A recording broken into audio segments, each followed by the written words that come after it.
십자가 내가 처음 볼 때에 나의 맘에 큰 고통 사라져 오늘 믿고서 내 눈 맑았네 참 내 기쁨 영원하도다. 아멘. 하나님 말씀 베드로전서 4장 12절부터 19절까지의 말씀입니다. 우리가 이 땅을 살아가면서 피할 수 없는 것 중에 하나가 고난입니다. 그런데 성경은 고난을 통해서 우리가 믿음의 성장을 이루고 고난을 통해서 하나님께 나아간다고 말씀하고 계십니다. 또한 시편 119편 71절에 있는 것처럼 고난당한 것이 내게 유익이라고 이로 말미암아 내가 주의 윤례들을 배우게 되었다고. 고난의 어려움과 급박한 상황 가운데 말씀이 생각나고 말씀이 적용되고 말씀을 통해서 깨닫게 되는 것을 보게 됩니다. 오늘 본문 중에서 첫 번째는 우리는 그리스도의 고난에 참여하는 것으로 즐거워해야 한다는 것입니다. 12절에 보면 사랑하는 자들아 너희를 연단하려고 오는 불시험을 이상히 여기지 말라고 말합니다. 그러니까 시험의 이유는 무엇이에요? 연단이에요. 사단은 유혹해요. 그래서 어떻게 해요? 넘어지고 실패하도록. 그러나 하나님은 고난을 통해서 연단하세요. 연단을 통해서 어떻게 돼요? 넓어지고 깊어지는 거예요.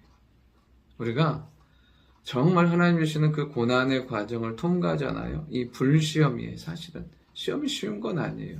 그런데 그를 통해서 우리가 깊어지고 넓어지고 그냥 우리말로 하면 이 땅을 살아가면서 견뎌내는 믿음의 평균치가 올라가게 되는 것을 보게 돼요. 우리가 하나님 안에서 이렇게 깊어지고 넓어지는 믿음의 역사가 일어나는 사람이 될 수 있기를 원합니다. 그러면서 13절에 보면 너희가 그리스도의 고난에 참여하는 것으로 즐거워하라. 그러니까 이 고난 가운데 는 단순히 내 육체의 삶을 위한 것이 아니라 그리스도의 고난에 참여하는 거예요. 복음의 역사 가운데 교회를 세우고 영혼을 살리고 하나님의 일을 위해서 그렇게 살아가면서 당하는 고난 가운데 그리스도의 고난에 참여하는 것, 그것을 즐거워하라고 이야기하고 있어요. 그럴 때 어떻게 돼요? 하나님께서 그의 영광이 나타나실 때에 너희로 즐거워하고 기뻐하게 하려 함이라.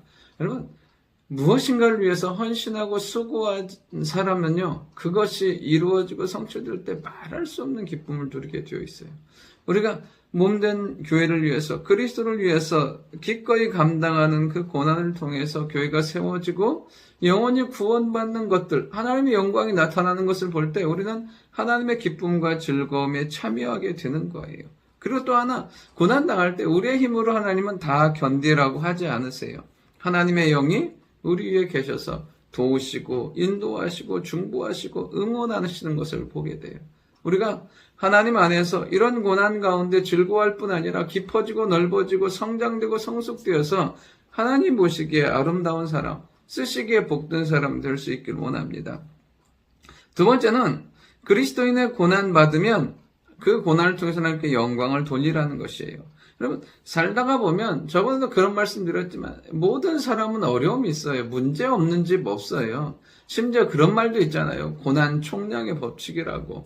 다 형편은 다르지만 다 고난과 어려움이 있어요. 그런데 중요한 것은 무엇이냐면 그것이 내 욕심과 내 죄로 인해서 당하는 것이냐, 하나님의 말씀과 교회와 영광을 위해서 당하느냐에는 완전히 질적으로 차이가 나요. 죄로 인한 것은 심판당하지만 복음과 주의 영광과 교회를 위해서 하나님의 나라를 위한 고난은 하나님이 도우시고 하나님께서 아름답게 앞에도 말씀드렸던 것지만 연단되어서 더 성장되고 더 귀하게 사용받는 우리의 삶이 된다는 사실이에요. 그러니까 이 고난을 부끄러워하지 말라는 거예요. 하나님 앞에 버림받은 것도 아니고 하나님이 외면하는 것도 아니에요. 그걸 통해서 우리가 성장되고 성숙하는 거예요. 그 고난이 우리를 하나님의 신실한 사람으로 세우는 거예요. 그 고난이 우리 안에 있는 거짓됨과 가짜됨과 허망한 것들을 다 태워버리는 거예요. 그 불을 통해서 우리 안에 있는 죄악들이 다 사라지고 정금 같은 믿음으로 나와지는 거예요. 그러면서요, 그 이름으로 하나님께 영광을 돌리라는 거예요. 그리스도인으로 내가 고난받음으로 하나님께 영광 돌리는 거예요. 하나님, 내 삶이 이 순간순간 지남으로 이 고난의 과정이지만 내가 욥처럼 하나님을 부인하지 아니하고 하나님을 찬양하는 삶을 살겠습니다. 그렇게 하나님을 영광 돌리며 나아갈 때 하나님 영광 받으실 뿐 아니라 우리에게도 고난을 이기는 힘을 주시고 끝내에는 주의 그리스도의 말할 수 없는 사랑으로 우리 가운데 부어주실 줄 믿습니다. 마지막 세 번째는 우리의 영혼을 하나님께 의탁해야 한다는 거예요. 그러면 이 땅 가운데 살면서 구원은 인간의 어떤 공로나 의가 개입될 수가 없어요. 왜냐하면 인간에게는 선한 게 없기 때문에 그래요. 본질상 진노이기 자녀이기 때문에 그래요. 예수 그리스도의 십자가와 그 보혈이 아니면 구원받을 수 없는 거예요. 여기 17절부터 내용이 그 내용이잖아요. 의인이 겨우 구원을 받으면 경건하지 않은 자와 죄인은 어디에 서리요? 여러분, 그 의인도 우리가 의인이라고 하지만 의인이에요. 그렇지 않아요. 우리의 실상을 보면 우리가 가장 잘 알잖아요. 우리같이 악하고 우리같이 형편없는 사람, 나 같은 사람이 구원받은 게 하나님의 놀라운 은혜라니까요. 그런데 우리가 그리스도의 능력과 은혜로 구원받았을 뿐 아니라 이제 우리가 이 땅을 살아가면서 선을 행하는 가운데 그 영혼을 미쁘신 창조주께 의탁하는 삶을 사는 거예요.